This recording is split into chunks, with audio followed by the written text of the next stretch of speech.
Well, hey there, man. We're really glad you guys are with us today. We're in this series at church called Undecided, and we're going through these college classes, kind of like 101 level, and we thought we would add another little resource. Maybe you could call this the 201 version. And today I got Josh Phillips, who is our South Strand campus pastor. And Josh, I just want to talk about biology some more.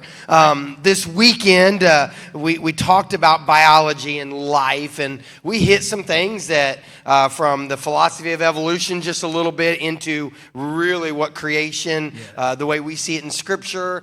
We talked about how Adam and Eve was made. So, but we talked about Genesis 1 and 2 a little. Yeah. Can we do a little deep dive? Heck yeah, man. Let's do it. I just want to hear, help us understand a little bit more about Genesis chapter 1, 2, and 3. I mean, like, there's a lot there, and some people be like, did that really happen? And how did the earth come into existence? And, how old is the earth? Yeah. So just help us understand a little bit more about the first couple chapters of the Bible and creation and life. Yeah, absolutely. So here's my take to begin with. If you struggle with Genesis 1, 2, and 3, the rest of the Bible is going to be a challenge.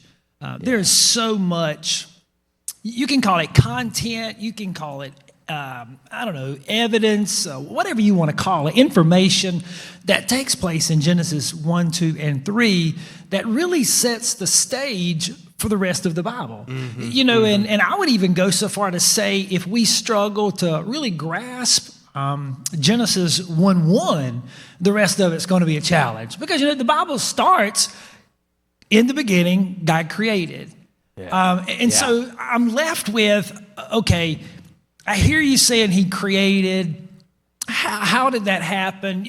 We could talk about theories and ideas and ideologies that people through the church world, and I guess we would say even through secular history have come up with. People want to know, was that literal 6 days? Yeah. Right. We judge days 24 hours. Mm-hmm. We even joke, if I only had one more hour, right? 24 hours. And so people would say, so you're telling me that there was 6 days God created. Were those like 24 hours? Because, he did a lot in 24 hours. And so I think when you look at that, it's really saying, okay, my mindset and how I look at things chronologically really differ from, at times, how God operates in the time frame at all. In fact, Peter's going to tell us that in our mindset or the fact of knowing God and watching him, just one day, it's almost like 1,000-year span. Yep. So, was it a literal 24 hours? Does God measure time different? Honestly, I don't know. But here's the beauty of it, is that we accept the fact that God created. Was it absolutely 24 hours or was it 24 times at that? Does God's clock look different than mine? Mm-hmm. Probably so. But what we have to understand, and I think is so foundational, is in the beginning, God created. That's right. Right, that there was nothing. We'll use the term ex nihilo, right? Just a big word that literally says that there was nothing and he created everything. Right. And so I think that's so foundational. Not grabbing something and making it. No, he created it. Yeah, he created with his words even. With his words. He speaks. Genesis 1, God spoke and it was, right? God spoke and it was. And we see that through Genesis chapter 1 until, of course, we come to God creating humans. Yeah. God literally doesn't just speak it into existence, but I love how the Bible really shows us God forming, right? Without being disrespectful or irrelevant. Think of like Kids Rock, right? Yeah. Or just kids in general, they're taking Play-Doh and they're making stuff. And that's where, I guess it's my elementary mind, but that's where I go when I see of God creating, and then he literally breathes life into us. So you're so right, man. It's just realizing that there was nothing And he created it all. He didn't just like say, I'm going to use a little bit of this over here and this and this. No, he created everything out of nothing. Yeah. And it's so interesting that when you think about, there's two follow-up questions I want to hit, but first just my own thinking here is he did create everything out of his words. You know, it says he spoke it into existence. Yet when he got to mankind, he said, let me go a little different. Yeah. Or, you know what I mean? And why? You know what I mean? And I kind of said it this weekend because he wanted to. Yeah, you know what I mean? That's right. But I do think it just shows this, like, no, I'm going to take some extra, time. I'm going to get my hands dirty. If I remember right, Scott from our Ainer campus, he really talked about that idea of he wanted to get his hands dirty. And even in the creation of Eve, get his hands bloody. That's the way he pulled the rib out, right?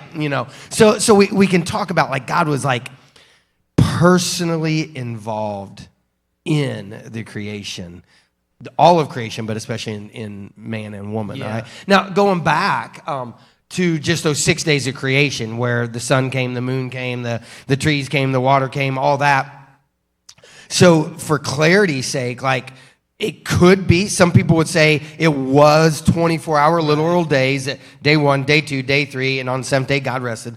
And some people would say that day 1 was a time period, not an evolutionary time period, a time period that God used because a day is like 1 day is like 1,000 years for him.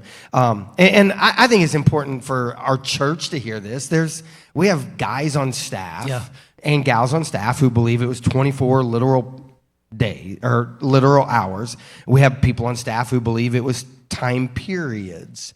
But no matter what, we all believe it goes back to Genesis 1. Yeah. He is creator God. And like you said, that's where it ceases. Yeah, and I think that's the beauty of the rock, right?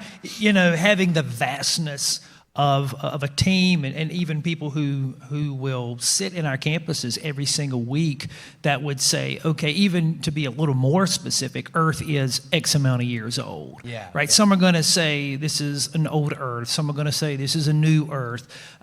But the reality of it is we have to foundationally, whether she's young, whether she's old, whether it was a 24-hour window as we know it, or maybe even more, whether it was literal as we often look at life, regardless of that foundational truth God created is so, so important. Yeah.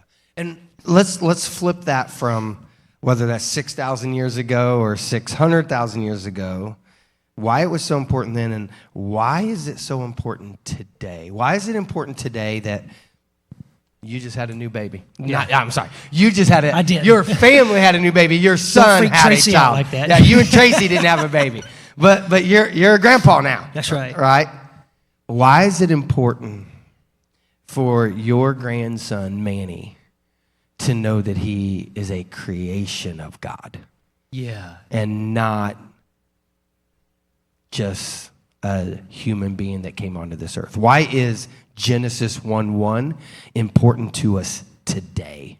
And why is it important to Manny today? Yeah, it's so good. Here's the thing about it. Understanding created in God's image is where I also get so much understanding of who I am, right?